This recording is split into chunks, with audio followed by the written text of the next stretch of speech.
Okay, so our topic for today is direct variation. So as for the definition, we have let x and y denote two quantities. So meron tayong dalawang variables, x and y. Pangatlo yung k. Okay, pangatlo yung k. So we have y varies directly as x, or y is directly proportional to x. So meron tayong dalawa dyan. So when you encounter these phrases sa quiz or sa exam, so automatic direct variation ang gamitin. So y varies directly as x, si y daw magdepende sa value ni x. So whatever ang changes sa value ni x, ganun din ang changes sa value ni y. Okay?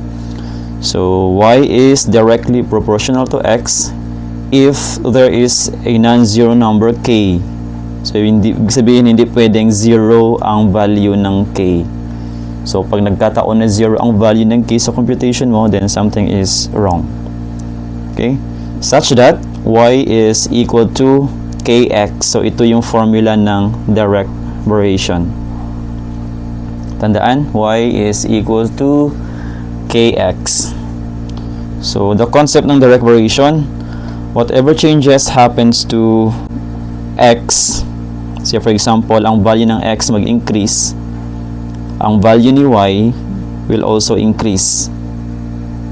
Pag mag-decrease naman ang value ni x, then also the value of y will decrease. So ganun ang concept. So example, y varies directly as x. When x is equal to 2, y is equal to 12. Find y when x is equal to 10. So first is mag-focus tayo dito na part. Okay, so dito na part tayo mag-focus. Using the formula, y is equal to kx. So next step is substitution. Y, ang value ng y is 12. So we have here 12 equals k, kasi walang value ng k dyan. Next is x, ang value ng x is 2. So we substitute 2. So kailangan maiwan on the right side of the equation yung k. So to do that, we will divide both sides by 2. Okay? So 2 divided by 2 is 1. O sabi nila, pwede daw i-cancel. So pwede, sige. We now have k.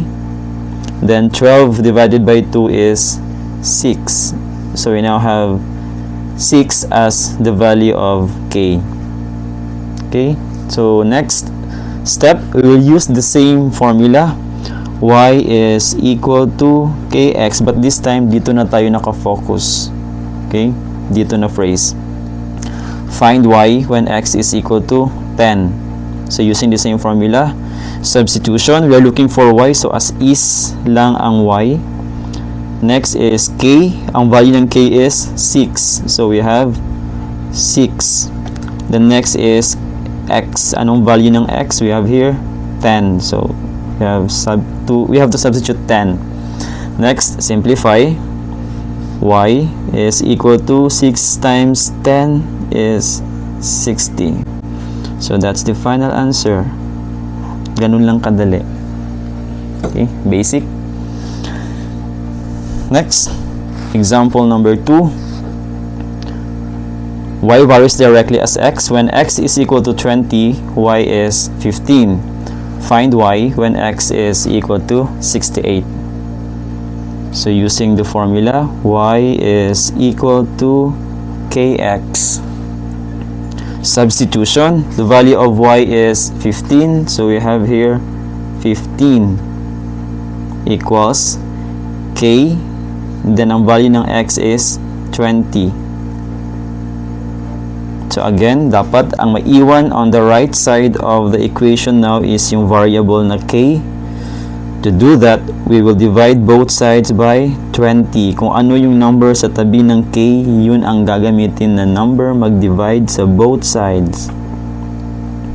Okay, so 20 divided by 20 is 1. Maiwan is k. Now we have 15 over 20. Kung naka-decimal point, pwedeng 0.75. So, simplify natin. 15 over 20.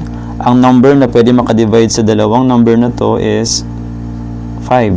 So, 15 divided by 5 would be 3. Then, 20 divided by 5 is 4. So, ang value ng k is 3 over 4. We will use this as the value of k on the next part of the solution. So, we now have y is equals to kx. Focus tayo dito. Find y when x is equal to 68.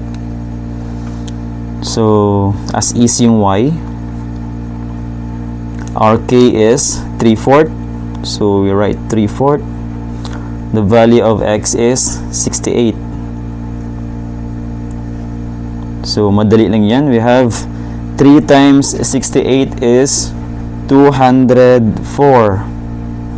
Then, copy the denominator na 4. And then, simplify further. So, 204 divided by 4 is equal to 51. Okay? Or 20 divided by 4 is 5.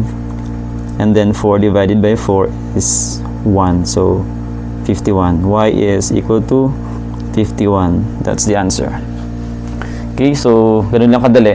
In real life naman, ang application ng direct variation is tulad nung if you are nagsa-shopping. Okay, so nagsa-shopping ka, ang isang variable mo doon is yung items na kukunin mo sa grocery store. Ang isang variable mo naman na y is yung perang babayaran mo.